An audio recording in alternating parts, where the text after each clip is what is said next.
What is up, guys? This is Sugi JRPG here, and today we're going to be talking about the Final Fantasy IX Remake rumors, leaks, and the evidence which has been brought up by fellow Final Fantasy YouTubers on the space. Kudos to those people who laid down all of this groundwork for me, and obviously I'm going to be bringing out some of my own information also into this bunch. Now, where did this all basically start from? So back in November 21, we had the Nvidia leaks, which so far have turned out to be like 90 to 95% true with a lot of these game studios which were a part of the leaks. In terms of Square's own list, which consisted of 9 different games, 6 of them have been already released, and the 3 remaining is the Tomb Raider 25th anniversary, and I think it might have been shelved or cancelled with this whole reconstruction of Square, like selling the Western properties and the IPs. And then there's obviously the Tactics Remaster and 9 Remake. Now, I think the question kind of here is, with this list, is will the Tactics Remaster come first, or does 9 Remake? Then again, we already had the releases of Diofield Chronicle and the Tactics Ogre Remaster last year, so is it gonna be like this multitude of all of these Tactics games coming out constantly? I don't know, or maybe they want to push it out later, and maybe the Tactics Ogre and the Diofield were kind of like a testing grounds. Is there still desire for these Tactics style games? Obviously Diofield was a bit of a flop. I didn't absolutely love it at all, and it's not really a Tactics game. Now, then the second piece of evidence here, obviously, is this Reddit leak post, which predicted for this day, that being February 7th, that there would be this Final Fantasy history presentation, which included a bunch of different crazy stuff. I mean, it felt like more like a fan list, and this obviously originated from 4chan. Now, the thing is here, there is a possibility that the date for this presentation was wrong. You know, it could be possible that the actual presentation happens in summer, for instance, or next year. I don't know, but it doesn't still like fully disprove this whole list, but it's not really good when you get the date wrong, so obviously a lot of people are going to be a bit skeptical about this. Now, the third piece of evidence is this video by a YouTuber named Paolo, who basically lives in Japan and does these types of videos like the daily life of a construction worker in Japan, and basically depicts their whole work routine for a day. And in this specific episode, he was following a girl who works as an artist at Square Enix, and this is kind of like the clipped version of it. I'm gonna link the whole video in the corner. It was good stuff, so definitely check it out if you're a Final Fantasy fan. Now, this guy over here is a very important figure. He was the OG dude who basically created the initial designs in Final Fantasy IX. I think he designed all the main characters, far as I know. But we're going to be looking into his portfolio a bit later on in this clip.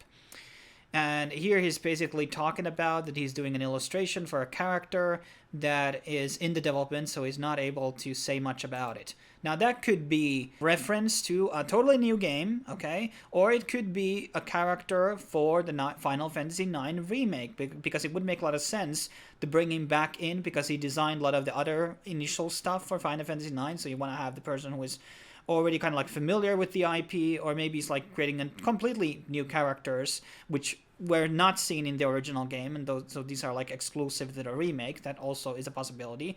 And notice something here on the background. This is actually the cast. There's Freya, there's Quina, there's Amaranth, there's Zidane. So all their figurines, the collectibles, are there on the background, almost as if they were intentionally put here in the video. Now, this guy has worked in other games, and I don't see any of the other figurines from those games that he has worked on in Square Enix, which is kind of interesting to me. Now, obviously, in a couple of seconds, he is going to be showing another thing that he has basically worked on, which is also very important, which is the Battle of Destiny. And this is basically a very expensive figurine. And this was basically announced back in 2019. And it was shipped in March of 2020. Now, why would you bring, this piece of figurine into the display when it's not really relevant to anything except the animated series, which also we're going to be talking about a bit later on here. So what is the reason why we have the figurines on the shelf and why we are showing especially this design here at this specific date? They could have shown a lot more like modern stuff, and they could have interviewed another person at Square. Obviously, this guy is working with the girl that is, you know, in the video as well, so there's that.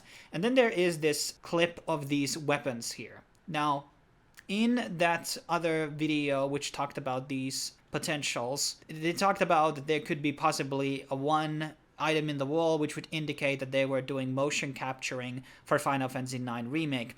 Now, I'm going to be discarding that theory all out the window. I actually believe, which we're going to be alluding later on in this video, is that there will be no any sort of motion capture for Final Fantasy IX, for the very reason that they're not going to be approaching Final Fantasy IX as this sort of like a realistic remake. It's going to be like animated, so they're going to be doing the animations as a whole. So the other YouTuber was talking about this hammer here being something to related to Queen's Blue Magic or some shit, and I don't actually think that that's the case here. We could also make the argument that, hey, why there's a gunblade here? Because there's no gunblades in 7, there's no gunblades in 9. Could this be an indication that they are working on, you know, on Final Fantasy VIII Remake instead? So that's a very interesting element here.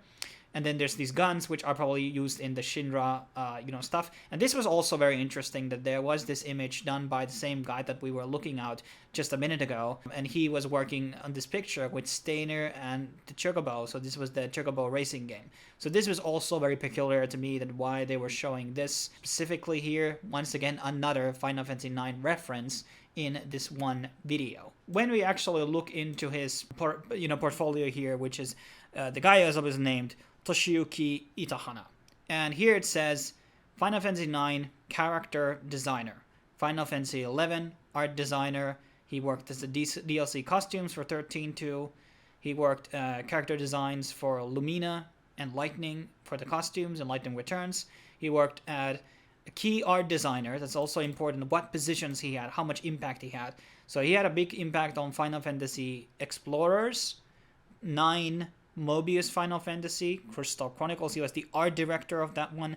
So as you can see, when you look through these lists, Crystal Chronicles, The Ring of Fates, My Life as a Dark Lord, art supervisor. So he is known from a lot of this chibi style art. Now, we don't have any confirmation that he is working on the 9 remake, but if we were to assume that 9 is coming back, it's very likely that he is in some capacity maybe involved with it, and that would also support my theory that they are not going to go for these realistic style graphics like they are going with 7, for instance. So it's probably going to be a bit different styled, chibi graphics with a lot of like bright colors probably, etc. Now, there was another very crucial piece of evidence posted by Yoshinori Kitase back in the New Year's, which says the following. There's also another big announcement unrelated to Final Fantasy VII that I can't say anything about just yet. Rest assured, we're working hard to make sure 2023 is the most exciting year yet. And that's a very loaded sentence there. And it might be a bad translation, who knows? But to me, that speaks that they're going to be planning to release Rebirth, 16, and maybe a DLC or big patch for 14 as well, all this year. And maybe even Final Fantasy Tactics Remaster top of that, okay? So that's a very loaded term, and I'm really reading into that right now. And the other point here is obviously unrelated to Final Fantasy VII, so that big announcement cannot be like Dirge of Cerberus or any type of other Final Fantasy VII related spin-off. Now, based on the 4chan leaks and a lot of these other rumors that have been flying around in the past years, I basically compiled a list of 8 games that could be that big announcement. Now, obviously, the first contender is Final Fantasy IX Remake. Then there is the world of Final Fantasy II Cupo of Light, which was in the Fortune League, and then there's Final Fantasy X3, which was also in the Fortune League, and then there's a new Dissidia game, which is another possibility. Then there's the Final Fantasy Tactics Remaster, Final Fantasy VI Remake, which also has been kind of floated around, Final Fantasy XI rework, which was already in the works for the mobile, and it was cancelled by Nexon and Square, but maybe the assets and the data from that game were reworked into something else. Who knows? It's a possibility. And lastly, Final Fantasy VIII. Now, obviously, we have to use a process of elimination and logic here to see and understand like what possibly could be the most likely candidate here. So first, I'm going to be making this statement, which is something nobody has talked about yet, which is all the big teams in Square are already working on Kingdom Hearts 4, they are working on 16, they are working on 14, and they are working on Rebirth and the game after that. Meaning, there's not really any big teams to make a big production game title, okay? So that leaves out two different solutions. One being that there's a game that is outsourced to another studio, akin to like Stranger of Paradise, or it's a co-produced by Square team, and or it's done by like some smaller Square team. So this already like excludes kind of 11 out from the theory, and also 8, because I think if they're going to be ever redoing 8 again, it's going to be in a similar style to 7. Very realistic and everything like that. And that's not going to be cheap to do, FYI. So it cannot be a high budget production. So it definitely cannot be 8. A lot of people were saying to me because 8 sold more than 9 did, that's why they're going to be focused on 8. And the fundamental fact here is that according to Steam statistics, 9 is owned by more people than the both versions of 8 in Steam. And the reason why 9 didn't sold as much because it released after PS2. That's really the main reason why 9 sold less than 8 and 7.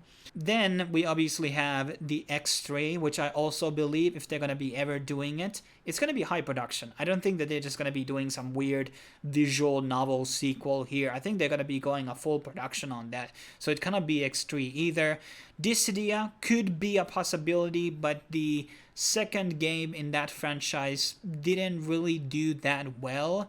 And it's kind of, you know, it's not that expensive product, by the way, so that's also kind of on the table. But I really ultimately gonna be leaning towards the Final Fantasy IX Tactics and, well, the Final Fantasy II. Also, 6 is out of the question because I think that they're gonna be doing some type of a big rework on it as well. Now, here's the thing in terms of my theory. I think the 9 remake essentially is not going to be this, as I already alluded earlier, it's not going to be this super big production game. I think it's going to be looking very much like Memoria Project, like this very beautiful, like low polygon models. And maybe they even are going to be doing something crazy like trying to build this game also for like mobile devices, okay? I think it's not going to be very high production because they're going to be going for this very simple style, graphic style, which is going to be very similar to World of Final Fantasy, I think. It's going to be same style, non-rotatable camera, and it's going to be like turn-based combat. And I think this graphical approach that they will be having is really going for those low poly models, which just look very bright, and they just do this sort of cool lighting. And I think it's somewhere between that Memoria Project and World of Final Fantasy type of a look. Now, it's also definitely very possible that it could be Tactics, given to the fact that it's not going to be costing as much. And also there is the World of Final Fantasy II. The story didn't conclude. There was cliffhangers in that game, and I absolutely love this one. I think it's very underrated in the game series, and I think there's just a lot of possibility it could be that as well, because the budget on that one probably wasn't as high as it was for the 15, for example. But it wasn't this massive selling success, though, far as I know at least. It was probably profitable, but not by a mega large margin. So it really comes down to these 3 games, which could be that big announcement, but they are also alluding here big, and I don't know if like World of Final Fantasy constitutes as a big announcement. It's not as big franchise or a title in grand scheme of things, which makes me believe this is going to be likely 9, given to a lot of the other evidence that we have so far, or Tactics. Lastly, I want to talk about this FF9 animated series, which was already announced back in June 2021. So this was before the Nvidia leaks. And there's a lot of peculiar details about this animated series, which raises a lot of questions, which haven't been really brought up until today. Now, first things which were already covered when this news broke out, that it was going to be aimed for 8 to 13-year-old kids and family audiences. And there are obviously some very rough themes, especially the whole Burmecia and Claria stuff. A lot of like people are getting killed there. So there are kind of like mature things about the story, which not necessarily like are something you could tell to an 8-year-old, but then again, I think there are ways to portray them in a different way that could be still like digestible by younger audience, but still like something that us older fans can appreciate as well. And they also talk about here that this is going to be under the supervision of Square Enix, so they're heavily involved with this project. They just didn't throw out money and said, hey, do some shit for us, okay? And the interesting thing here is that this studio, and we're going to get into this now. So they are going to be charge of the worldwide distribution along with the merchandise licensing activities. I don't know what that exactly means in terms of, is there going to be a rev share coming into Square from all the merchandise? And isn't Square doing their own merchandise for the Final Fantasy stuff? And this is the interesting thing. So Cybergrub Studios is a French animation studio. They have been around since I think like 2008 or something, based on what I was able to find information of. Now, Square has already done inside productions. Kingsglaive was done by Square Own's animation team. So the question is, why didn't Square do this show themselves? Also, Square has worked with anime studios in the past, like A1 Pictures that they did with Brotherhood, and there was other things that they had with the Last Fight OVA, and there was the Final Fantasy Unlimited. Why they didn't choose to work with a Japanese anime studio on this project, but instead with a French studio? This is another very key piece of detail here, because the animation costs in France are not cheap. They are actually very expensive. So 1 hour of animation is around $1 million probably by today's numbers. And to give you a bit of context, with $1 million you can produce a 13 episode anime. So the anime production is a lot more cheaper in Japan, and you have so many studios and you have your own studio. Why would you choose to do a production on a foreign studio? Okay, and this gets into this whole crazy theory that I had, because I read somewhere, I don't remember, was it on 4chan, was it on Reddit, was it an article, but I heard this rumor, this is not coming out of thin air, that somebody somewhere said that they are going to be using the same models in the animated series as they are going to be using in the actual game. I wasn't able to find source for this, but this is something that I actually remember reading. Then I actually went through some of these animated series that Cyber Group Studios has basically done in the past. And I think the studio's direction for this series is going to be quite similar to 3 titles, which I'm going to be showing clips of. So their flagship project here is the Gigantosaurus. This is on Disney+. This is the most popular animated series that they have done. This is basically the sort of a 3D looking models on 2D backgrounds. That would be a very good style for the Final Fantasy IX, animated series. So I think they're going to be having these 2D drawn backgrounds, and the characters are going to be animated themselves, which actually look quite a lot more akin to the background. So you could see almost that this fly here is like 2D, but they're really not. But they really blend in well with the actual backgrounds. Another one, which also somewhat low-key reminds me a bit of Final Fantasy style. This could be the Las Custodia. This one could be also this style of like very much of use of 3D and these kind of shell-shaded graphics on the animated characters.